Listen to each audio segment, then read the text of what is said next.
कोरोनाच्या पार्श्वभूमीवर फक्त अमरावती शहरातच नव्हे तर जिल्हाभरामध्ये कोरोनाच्या तपासण्या करणाऱ्या प्रयोगशाळा किंवा पॅथॉलॉजी लॅब ह्या अनधिकृतपणे कार्यवाही करीत असल्याच्या बातम्या विदर्भ न्यूजने सर्वप्रथम प्रसारित केल्या होत्या। हे एक रॅकेट असल्याचा सुद्धा संशय विदर्भ न्यूजने आपल्या बातम्यांमध्ये बोलून दाखविला होता।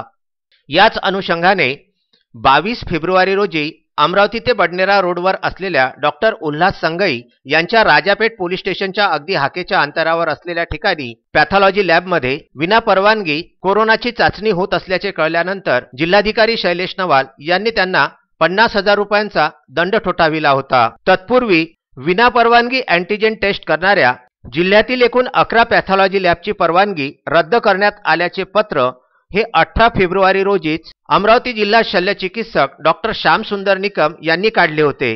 कोविड-19च्या बाबतीमध्ये या पॅथॉलॉजी लॅबना त्यापूर्वी परवानगी देण्यात आली होती। त्यानंतर जिल्हाधिकारी शैलेश नवाल यांनी या खासगी लॅबमध्ये टेस्ट करण्यास परवानगी नाकारली। तरी सुद्धा जिल्ह्यातील 11 पॅथॉलॉजिस्टनी विनापरवानगी अँटीजेन टेस्ट करण्याचा प्रयत्न केलेला आहे। त्यामुळे जिल्हा शल्य चिकित्सक डॉक्टर श्याम सुंदर निकम यांनी खालील 11 पॅथॉलॉजिस्ट लॅबची परवानगी रद्द केलेली आहे।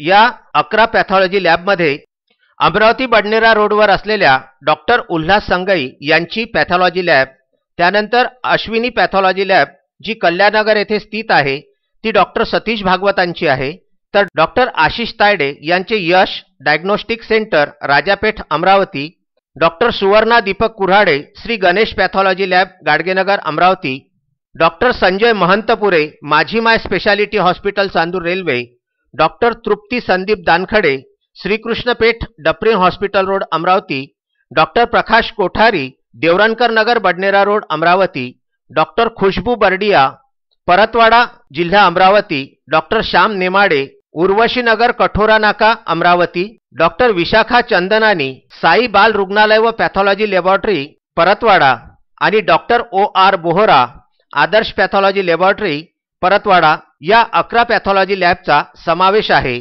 असे पत्र अमरावती जिल्हा शल्य चिकित्सक डॉक्टर श्याम सुंदर निकम यांनी 18 फेब्रुवारी रोजी काढले होते। मात्र त्यानंतर 22 फेब्रुवारी रोजी डॉक्टर उल्हास संगई यांचे येथे अँटीजेन टेस्ट होत असल्याचे बघून जिल्हाधिकारी शैलेश नवाल यांनी 50,000 रुपयांचा दंड ठोठावला होता। मात्र जिल्हाधिकारी शैलेश नवाल यांनी केलेली ही जी कार्यवाही 50,000 रुपयाचा दंड ठोठावण्याची आहे ही कोरोनासारख्या पार्श्वभूमीवर फार क्षुल्लक वाटते, अशी एकंदरीत अमरावती शहरामध्ये जनचर्चा आहे। हा एक प्रकारचा गुन्हा दाखल होऊ शकतो, मात्र या पॅथॉलॉजी लॅबवर हा गुन्हा का दाखल करण्यात आला नाही याबाबत जिल्हाधिकाऱ्यांनी मौन बाळगले आहे। आमच्या असं लक्षात आलं की काही लॅबचे हे परवानगी नसताना बाहेर ठिकाणी जाऊन तिथून स्वाब कलेक्ट करणं आहे, त्यांचे रिपोर्ट येणं सर्रास चालू होतं। मला असा आमचे उपसंचालक यांचा अकोल्याहूनसुद्धा फोन आला होता, त्या दृष्टीनं आम्ही चौकशी केली आणि नंतर एक तर रुग्ण असा आला होता की त्याच्याकडे तो सांगायला लागला की मी पॉझिटिव्ह आहो। तेव्हा चौकशी केली, कोणी केलं ते म्हणे आम्हाला त्यांनी काही माहिती द्यायला तयार नव्हता आणि जेव्हा आम्हाला माहिती कळली की या ठिकाणाहून ते झालेलं आहे त्याच्यामुळे मग आम्ही ती संबंधित प्रयोगशाळा जी होती त्याला कलेक्टर साहेबांना पत्र दिलं आणि त्याच्यानुसार त्यांनी त्यांच्यावर कारवाई केली। नाही, त्याच्यानंतर एक कलेक्टर साहेबांच्या ह्याच्यानुसार असं ठरलं की ज्या ठिकाणी रुग्ण भरती असतात त्याच ठिकाणी फक्त ही टेस्ट आपण आता चालू ठेवलेली आहे। त्यामुळं समजा डिलिव्हरीचा पेशंट असेल तर त्याला अडचण जाऊ नये, एखाद्याचं अर्जंट ऑपरेशन असेल तिथे अडचण जाऊ नये, किंवा एखादा सिरियस पेशंट आहे मग त्याला कोविडमध्ये भरती करायचं की नॉन कोविडमध्ये भरती करायचं, या सगळ्या अडचणी रुग्णांना होऊ नये, नातेवाईकांना होऊ नये या दृष्टीनं आम्ही जिथे जिथे रुग्णालय आहे, जिथे जिथे रुग्ण भरती करण्याची सोय आहे त्या ठिकाणच्या आपण त्या सुरू ठेवलेल्या आहेत। नाही, सध्या आम्ही त्या 10च्या जवळपासची केलेली आहे, पण आम्ही जी काही रुग्णालय आहेत त्यांना परवानगी देत आहोत।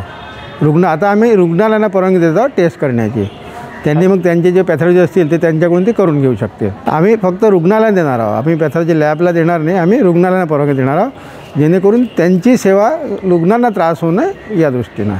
Vidarbha news bureau Amravati.